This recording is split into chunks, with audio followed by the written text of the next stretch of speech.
In a room full of nature and wildlife photographers, one walks a few inches taller if they can say, I've met Michelle Valberg. She is a Nikon Ambassador, a Canadian Geographic photographer in residence, a philanthropist. She's the founder of a non-for-profit called Project North, helping the youth of the northern communities follow the passion of sports. She was, in 2022, awarded the prestigious Order of Canada for her outstanding contributions, a Fellow of Royal Canadian Geographic Society, International Fellow of Explorers Club. She has had her images on the Canadian postage stamps, on a coin from Royal Canadian Mint, and also on the tail of aircrafts. She's been featured in and on the cover of numerous magazines, including the cover of Atlas of Canada. Some of the awards that she's won: a gold for Canada at the World Photography Cup 2022, Julia Margaret Cameron Award for Women's Photographers, Royal Canadian Geographic Society Louis Kemukuk, I'm sure I butchered that name, but fingers crossed, Louis Kemukuk Medal, United Way Community Builder for the Year Ambassador Award, California Academy of Science Big Picture Natural World Photography Competition. We are so fortunate to have Michelle as the keynote speaker at CICE 2025 in Ottawa. Thank you, Michelle, for chatting with me today. Oh, thank you for having me. And I'm so excited that you're coming to Ottawa in April. It's fantastic. Yes. Today, Michelle, you are a larger-than-life figure, especially in the Canadian wildlife nature photography world. But I'm sure this was not always the case. Take us back to the day when you got started. As I understand, you do not come from a family of photographers. How did photography get started in your life? My father was actually an eye doctor, which is quite interesting because he used, the eyes as his profession, and he gave me his camera at a very young age. And I really wanted to be a golf pro. I wanted to be on the pro circuit. That was my passion at the time. And he gave me his camera. I went to Lake Placid. I took my first picture. I came back and I said, "That's it. I want to be a photographer." And then he looked at me quite honestly and he said, "And what else? Like, you're not going to make a living at photography, are you?" I said, yeah. So I studied photography. I went to Ottawa U and then Algonquin College. So I had 4 years of schooling for photography, and then I started my business right when I was in university. Wow. And look at you now. What a blessing, right? To be able to, yeah. Well, whenever there's any talk of women's success story, your name is right there up front. Things have changed now thanks to women like you. But back in the day, photography was considered to be a man's world. And I'm sure you faced many challenges. What was the drive that kept you going? My parents, actually, I think they were the ones that said, just don't give up, don't give up. It doesn't matter your age, it doesn't matter your gender, it doesn't matter. As long as you love what you do and you provide a good service, just keep at it, just keep going.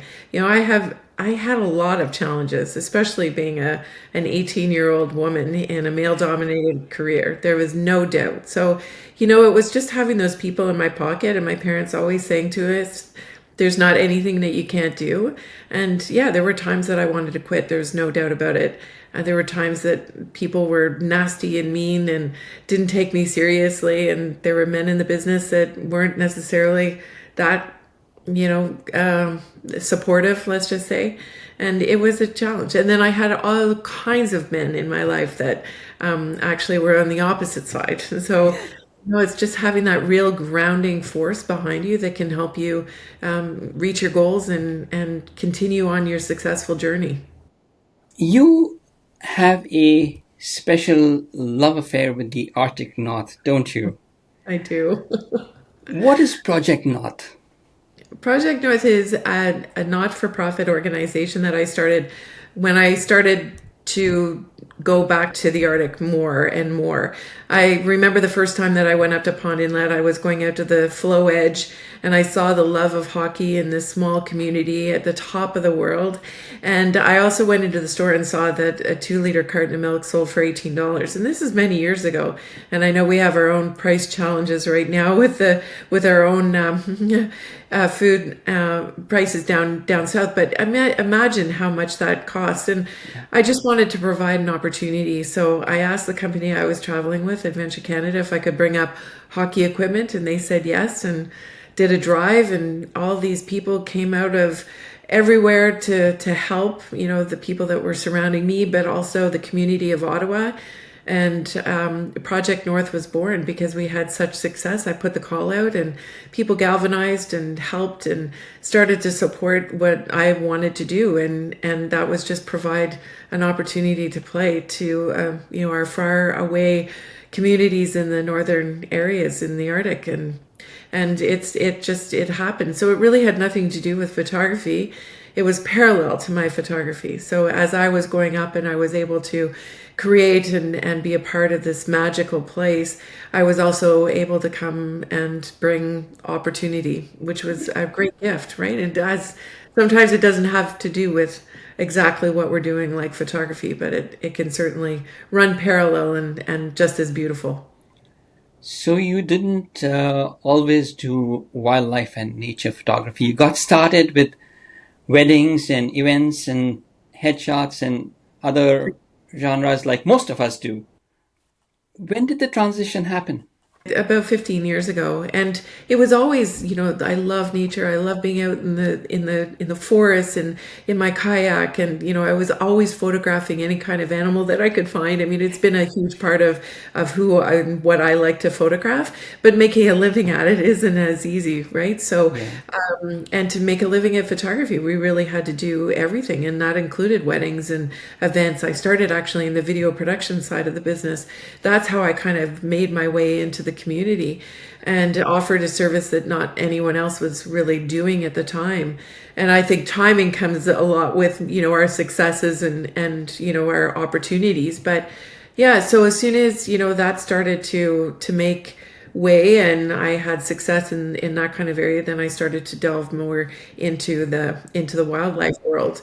Yeah. And again, timing was such that I just made a phone call. I wanted to go up to the Arctic because I was doing a book on Canada and landscapes, not people this time. And I made a call, and next thing you knew, I was heading up in 2 weeks from that time to camp on the flow edge in the high Arctic. So you never know where it's going to take you, but reaching out and making sure that you're always connected in some way, or if there's something that you want to do, find a way, find that person that's going to help you get Yeah. that and achieve that. Yeah.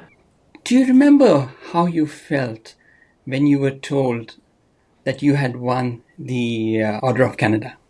Yes, very much so. I couldn't speak actually. Yeah, I had just submitted actually a proposal for somebody else that was nominated, and the gentleman called me, and I thought he was calling me about that submission. I said, "Oh, do you need more?" And he said, "No, we were just wondering if you would receive the Order of Canada." And I couldn't speak. I was just I couldn't speak, and he said, "It's okay." It's okay. And then I said, when I could gather a few words, I said, "I think you have the wrong phone number." He said, "No, I don't have the wrong phone number." I'm like, "What?" And then he couldn't tell anyone either. I went for months without being able to tell anybody, Oh which my was God. right. Yeah.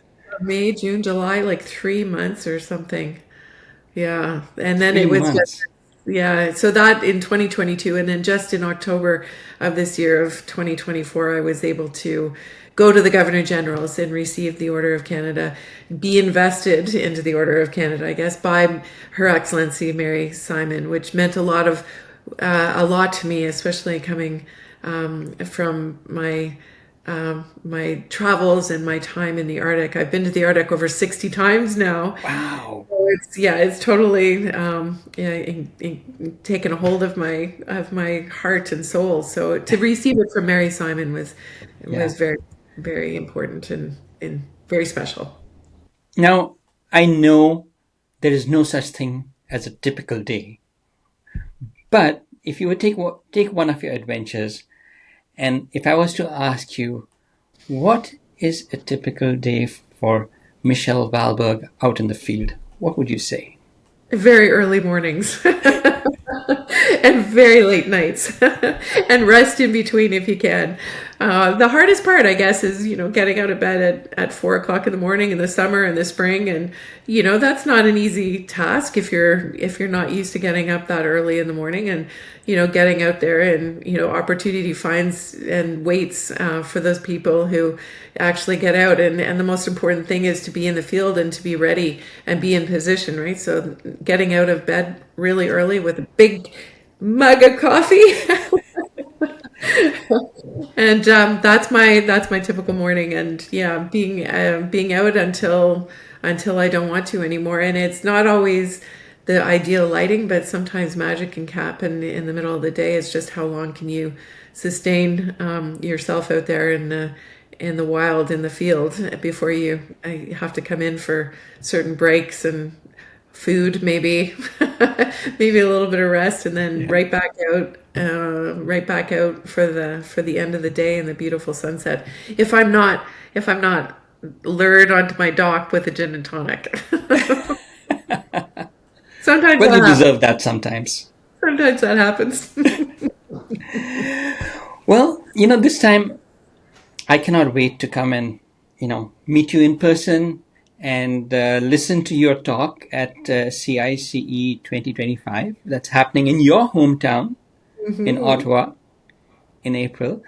And I know you can't talk much about what you're going to say, but if you were to give a snippet, just like a teaser, could you tell our listeners, that what they will gain if they come or what they'll miss if they don't come? Well, first of all, the lineup of speakers in itself is worth it. Everybody involved in the speaking at the convention in 2025 in April in Ottawa is just fantastic. So I think that is number one. For me, I'm going to be really talking about the journey and the ups and the downs and the difficulties and the rewards. And you touched on it. How what keeps you going. We're all in the same pocket of a profession that we all absolutely love and adore, and we're all trying to get ahead in a crazy competitive world where everybody's a photographer now. And how do you stand out? How do you make yourself known? How do you get further? How can you do this as a living? So I'm going to be talking about that in a different capacity, because typically when I'm talking, it's about landscape or wildlife. So, I think it garners a really good conversation and an honest one as well, because there's nothing that's been easy about being a photographer for 40 years. I'll tell you that. There's True, nothing been easy. true. I work today as hard as I did, back in the beginning days. So, and I look forward to sharing that and talking to people about our journeys in this beautiful world of photography. Well, I'm really looking forward to come and listening to you. Now, like I said, I could go on for hours with talking with you, but we don't have the time for this talk. But I do have quick 5 rapid fire questions. What's the wildest wildlife experience you've had? Almost being charged by a polar bear. Wow. I Yes. hope you talk about that in your talk in Ottawa. Oh, Um, maybe I should start with that. It's yeah. not always easy. Beware the bears. It Yeah, you wasn't want to find out more about that? Come to CICE 2025. What's the coldest you have ever photographed in? minus 50. Wow. Yeah, minus 50 Celsius. It was crazy. Crazy. Every part of your body had to be covered. Absolutely. Yeah, it Good was God. crazy. And your camera functioned. My Nikon did. It did not fail me at all. But Wow. I had to take the battery, like we had to go in and get warm. So I took the battery in my Okay. carts with me. But yeah, everything kind of slows down a little bit after a period of time. But yeah, my Nikon never failed me. The furthest you had to travel.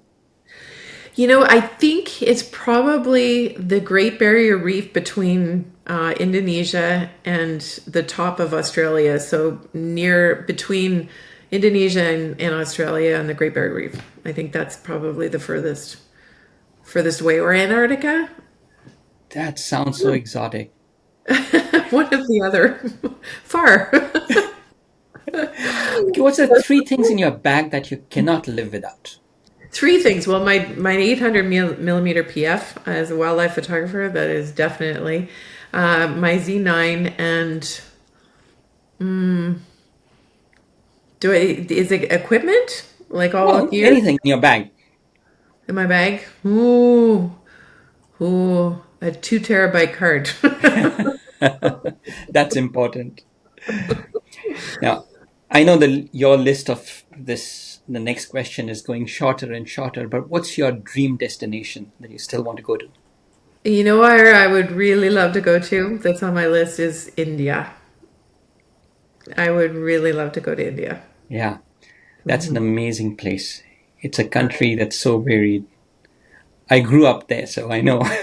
And I spoke to somebody the other day and they asked me if I had ever been to India and I said no, but that's top of my list. So, Well, it's been such a pleasure talking to you. I wish we could go on for a bit longer, but I guess we have to come to Ottawa to hear the rest of the stories.